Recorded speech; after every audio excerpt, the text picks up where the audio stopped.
Good evening, hamsters. I thought I'd try that as an opening, hamsters, because Bucky, who I talk about a lot, this Buckminster Fuller character, he called himself Guinea Pig B. And I think it would be a little bit unoriginal for all of us who are also guinea pigs, like we're not any less so than him. I mean, he declared that he was and took that attitude. But I think the thing about guinea pigs, it doesn't really matter what your attitude is. You're a guinea pig, you know. But I thought, hello, hamsters, instead of hello, world, kind of get the context there. Anyway, what I'm going to do, first of all, I think some of you who've been with this channel for a long time, like, and I mean a long time, might remember the spooky ball. Now, why do I not see myself at this point? I feel like I should. I've got to get the framing correct. Okay, that'll have to work. Anyway, spooky ball. This I used to pull this up sometimes, and I thought I'd lost the power cord, but I made a concerted effort just now to find it, and woohoo, I found it. Woohoo! But what I'm mainly going to do, okay, so this is kind of a nighttime spooky ball episode, whatever that means. Go back and see if you can find any earliers. I've allude to it a lot. This spooky ball. I'm going to go through mostly what I'm going to go through is the Synergetics for seniors. I've decided not to make this a public deck for now. I'm going to use it myself, and I'm going to show you all the slides I have so far. So in a sense, I'm making it public just in this YouTube. And you can mute the soundtrack and go through them about the same, I'll just go through them at a normal pace. So in a way, I'm making them public now, but I'm not providing a link or whatever, as I have done for many decks, and those are still available and will continue to be available. So I'll show you what's now, for those who are just joining the previous video, the one just before this one, that's where I talk at length about the content here. What I'm going to do now as I go through them is I'm going to talk about some other things as I go through them, as well as what's on the deck. But remember, I'm thinking you can blank out my soundtrack as I'm giving it to you here. I've got full screen for the slides, and you could just say, okay, we're just going to use the slides. And they're going to go at a fairly rapid clip, though. But you could pause, like if you just take this video, turn off the sound, and then start and stop the video, you can stay as long as you want on these slides. So in a way, here is the slideshow. This is part of this video. It's going to be the slideshow.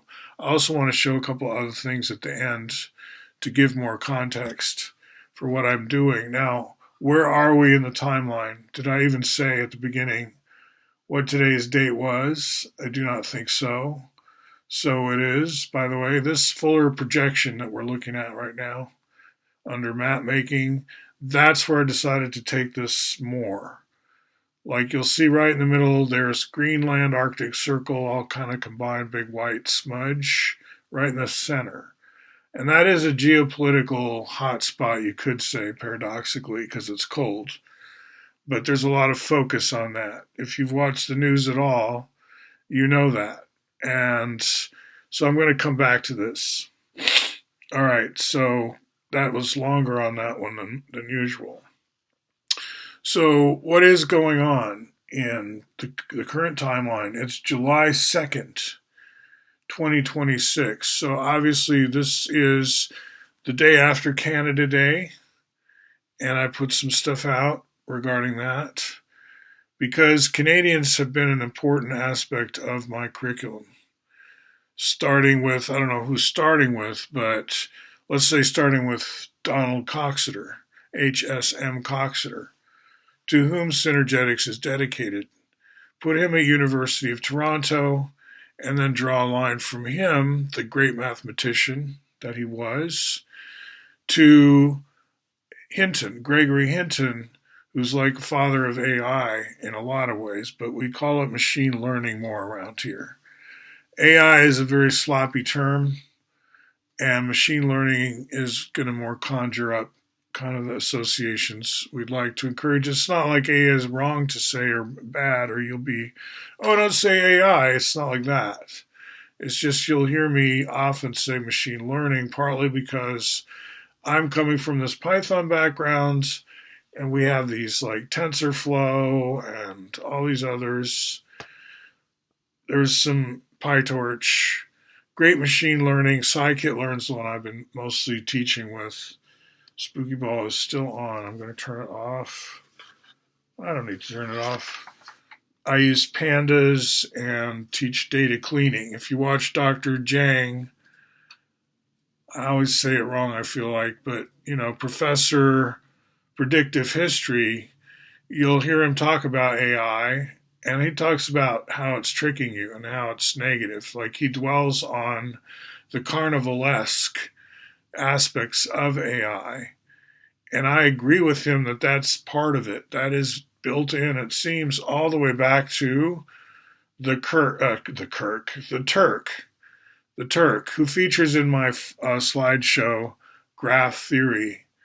You'll want to check that out, perhaps. The Turk was a sort of stage magician device, and it was put on mothballs and taken out and put on, it isn't always active. You had to have the right midget. That might sound easy. There's a lot of midgets, there's a lot of giants, there's a lot of all kinds of people. But the intersection of midgets and great chess players, you've narrowed it down quite a bit. Plus, you have to be brave. Plus, you have to, you can't sneeze or cough or give away that you're this midget inside of this, stage magician's thing where it looks like Zoltar. That where you put your coin in Coney Island or whatever, and you get your fortune, this sultan or some kind of dude, right? Who knows the future?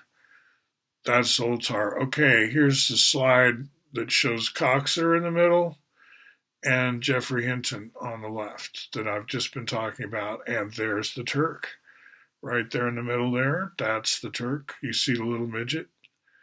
So I'm just saying AI has this sort of deception thing, and as a guy who teaches data cleaning, I did teach that for a certain company, and I taught online, but I'm one of those people that Professor Predictive History talks about, that AI has a kind of a normalizing and it excludes outliers a lot.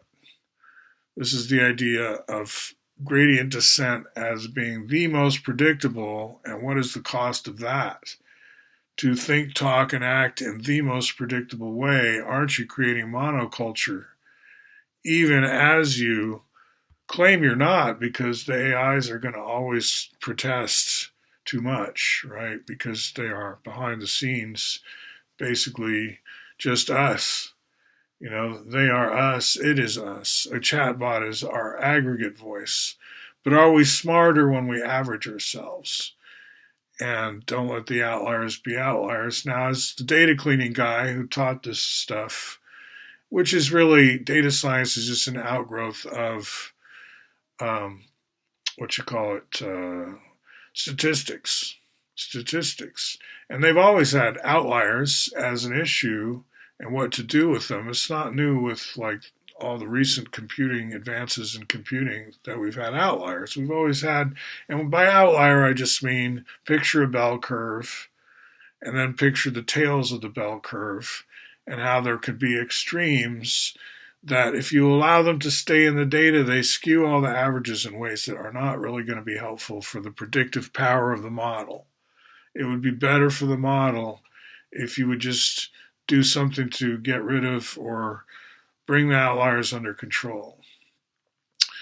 And there are various ways to do that, and there is also analysis without the outliers, with the outliers, including the outliers. And I think what computers are helping us do actually is rerun the same sort of modeling simulations in these different ways. We can say, let's keep the outliers. Now let's do this with the outliers. There's different things you can do. Let's neglect them completely. There's like a spectrum of dealing with data cleaning. And there's more than just outliers to data cleaning by a long shot. There's filling in holes, data smoothing, you could call it. And you could say that's lying. You're putting in data that's not really there. You're interpolating data. But it's like if you have a bad sensor in the field, it just is pretty normal. It goes up and down in a very predictable way, but sometimes it loses power. I don't know. It's intermittent occasionally, but it would be much better to fill in the gaps, and you do. And actually, it's not a problem in some contexts. You see what I'm saying, right? Data science is a fine art as well as a science. When do you want to do this? When do you want to do that? It's like painting with oils or something. Okay, now I'm going to pull out of this whole long, probably boring discussion of data science and come back to talking more directly about the slides, which again, I had already talked through last time. This time, I just backed up there actually. It's just going to be confusing to people, but I wanted to say last time I don't think I said enough about baskets, which is an acronym, and each letter stands for something. In Synergetics, and Synergetics again is what this slide deck is called, Synergetics for Seniors. So basket is highly relevant, and this is kind of a visual pun because the train engine there looks kind of like a basket. It's like a cross between a tractor and a basket. What? Crisscrossing, there I'm crisscrossing steam and path. Now, do I go into basket in great detail here? No, there's a whole nother deck. It's called the beast or the basket modules. The K is optional. It's not in Synergetics, and all it is 1/120th of a rhombic tricontihedron that has volume 7.5 tetravolumes, which shares vertices with the rhombic dodecahedron of volume 6, and it's in Wikipedia. So this is where I left off at the end of the last one. I said there's more to come. There's some like esoteric stuff. There's the bow tie in the middle there. That we call the bow tie. It probably doesn't look like a bow tie. It might look more like a dorji. If you know anything about esoterica in the East. And then I've added, okay, I said I'd get back to the map. Here we are.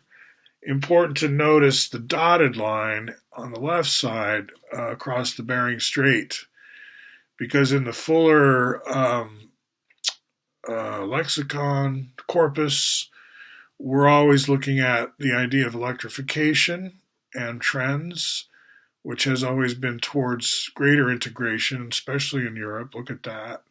Look at that tangle. And then more long distance lines. And this is a simplification because if you know about the US grid, no way is it anyway that simple. Like this is almost a cartoon. Let's say it is a cartoon. And this too is a cartoon. It's symbolic, just like back, this is symbolic. Like this has always been the way that people have often used pictorial information, is to symbolize and remind mnemonics, you could call it.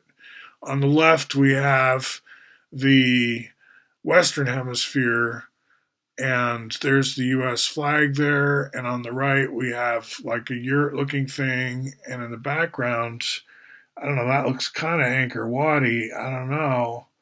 It's hard to see, and there's some weird-looking creatures. Now that I'm looking closely, very thin-necked sheep or something like this.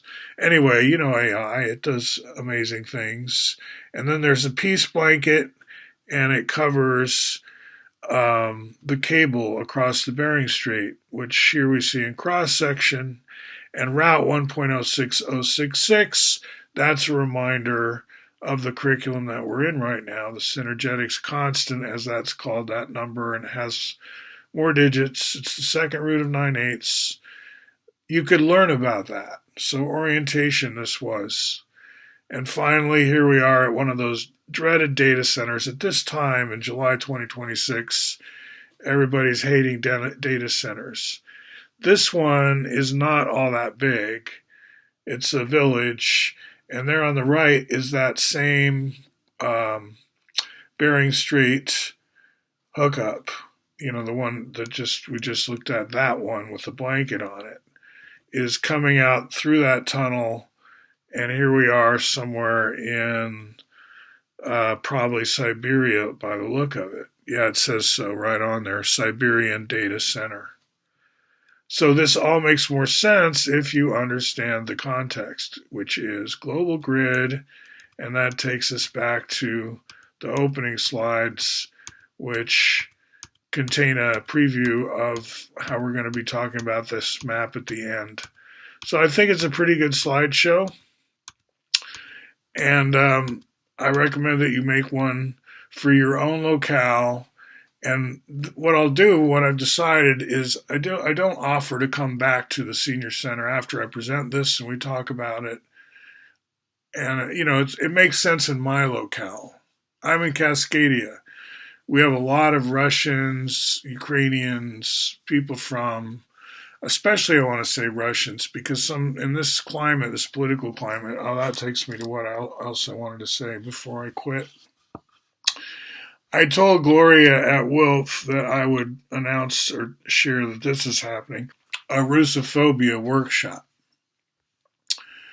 And I had just shared with her my Harris State Department essay, which you can find on Medium, which is written back, you could say, at a time when maybe Kamala Harris was going to be the president, and therefore she would have a State Department, and therefore we could talk about it. There's some funny AI art on that one, and then the high school debate essay is more about bringing the debate teams together because, there's a lot to talk about as to what's been going on. And it's time to pass the torch to the high school age debate team.